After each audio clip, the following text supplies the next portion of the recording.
নমস্কার বন্ধুরা, কেমন আছো তোমরা সবাই?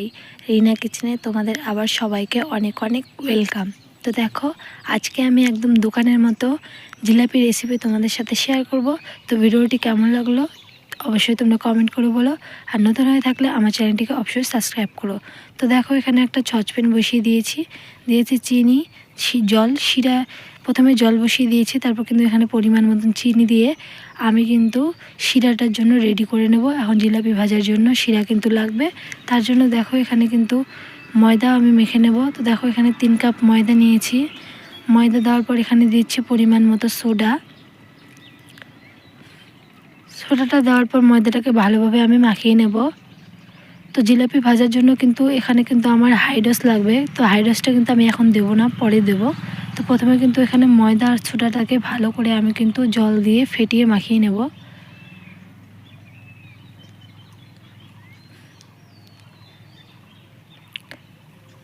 তো দেখো, এদিকে তো সোডাটা আমি নিয়ে নিচ্ছি। এখন কিন্তু ভালো করে ময়দাটাকে মাখিয়ে নিচ্ছি। এখন কিন্তু ময়দাটাকে একটু ভালো করে মাখতে হবে। তো আগেই কিন্তু আমি জল দিইনি, এভাবে করে মাখিয়ে নিয়ে এখন আমি এখানে দিয়ে দেবো হাইড্রোস।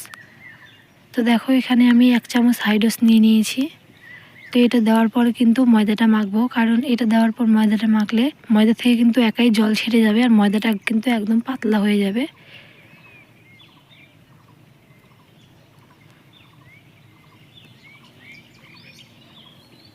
তো দেখো, এই যে দেখো কি সুন্দরভাবে পাতলা হয়ে গেল হাইড্রোসটা দেওয়ার পর। তো আমি কিন্তু এখানে আরেকটু জল দিয়ে দেবো, নাছাড়া কিন্তু হবে না, একটুখানি জল কিন্তু এখানে লাগবে। তো একটু একটু করে জল দিয়ে একটা পাতলা করে আমি ডো তৈরি করে নেব। তো দেখো, এইভাবে যে এরকম পাতলা করতে হবে।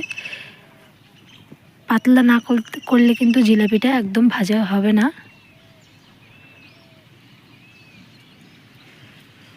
তো দেখো, এখানে মাখানো কমপ্লিট, কি সুন্দর পাতলা হয়ে গেছে, তোমরা তো দেখতেই পাচ্ছ। তো দেখো, এখানে কিন্তু আমি যে চিনি আর জল বসিয়ে দিয়েছিলাম শিরার জন্য, সেটাও কিন্তু ফুটে উঠেছে।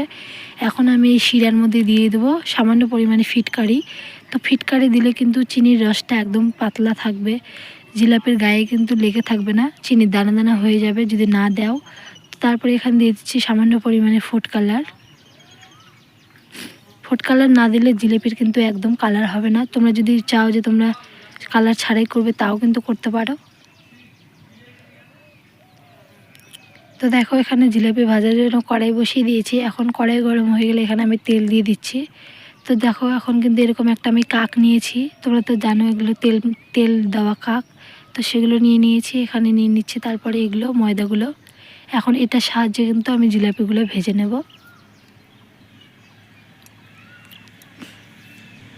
তো দেখো, এইভাবে প্যাচ প্যাচ করে কিন্তু আমি জিলাপিগুলো ভেজে নেব।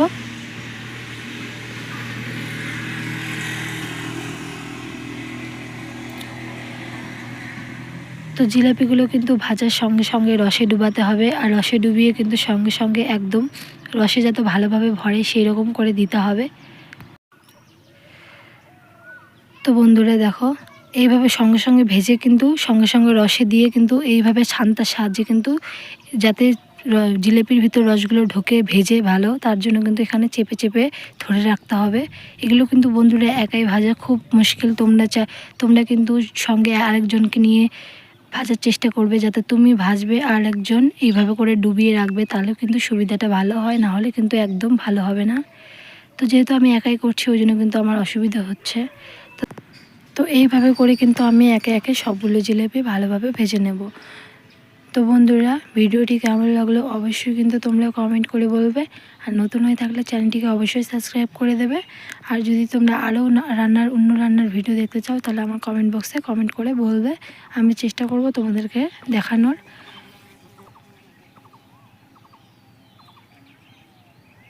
তো দেখো, এইভাবে করে কিন্তু আমি ভেজে নেব।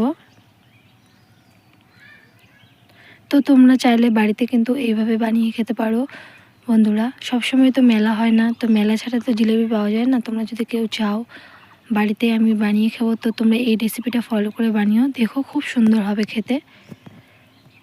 তো দেখো, সঙ্গে সঙ্গে এইভাবে করে কিন্তু ডুবিয়ে এই ছান্তার সাহায্যে এইভাবে করে ডুবিয়ে দিতে হবে, তারপর কিন্তু তুলে নিতে হবে।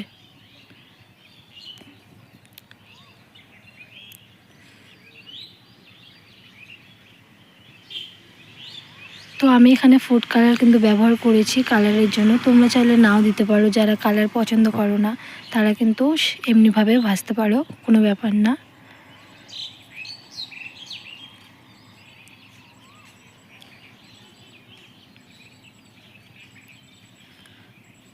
তো চলো বন্ধুরা, সবাই ভালো থেকো, সুস্থ থেকো, দেখা হবে পরের কোনো ভিডিওতে। ততক্ষণের জন্য সবাই ভালো থেকো, সবাইকে ধন্যবাদ।